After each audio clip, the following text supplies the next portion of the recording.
സഭ തുടങ്ങിയതോടെ പ്ലക്കാർഡ് ഉയർത്തിയാണ് പ്രതിപക്ഷം പ്രതിഷേധം ആരംഭിച്ചത്. ദേവസ്വം മന്ത്രി രാജിവെക്കണമെന്നാണ് പ്രതിപക്ഷ നേതാവ് വി ഡി സതീശൻ ആവശ്യപ്പെട്ടത്. SITക്ക് മേലുള്ള മുഖ്യമന്ത്രിയുടെ ഓഫീസിന്റെ സമ്മർദ്ദം അവസാനിപ്പിക്കണമെന്നും വി ഡി സതീശൻ പറഞ്ഞു. ഞങ്ങൾ മുന്നോട്ട് വെച്ച ആശയം ശബരിമല സ്വർണ്ണക്കൊള്ളയുമായി ബന്ധപ്പെട്ട് ബഹുമാനപ്പെട്ട ദേവസ്വം മന്ത്രി ശ്രീ വാസവൻ അദ്ദേഹം രാജിവെക്കണമെന്നും ദേവസ്വം ബോർഡ് പ്രസിഡന്റിനെ പുറത്താക്കണമെന്നുമായിരുന്നു.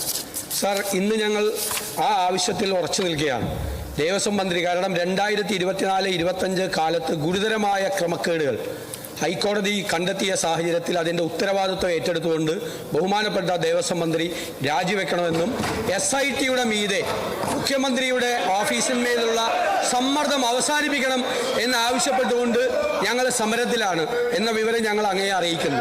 സാർ, ഞങ്ങൾക്ക് സഭാ നടപടികളുമായി ഞങ്ങൾക്ക് സഹകരിക്കാൻ ബുദ്ധിമുട്ടുണ്ട്. വളരെ ഗുരുതരമായ ഈ ഒരു വിഷയത്തിൽ ഞങ്ങൾ സമരത്തിലാണ് എന്ന് അങ്ങയെ അറിയിക്കുന്നു.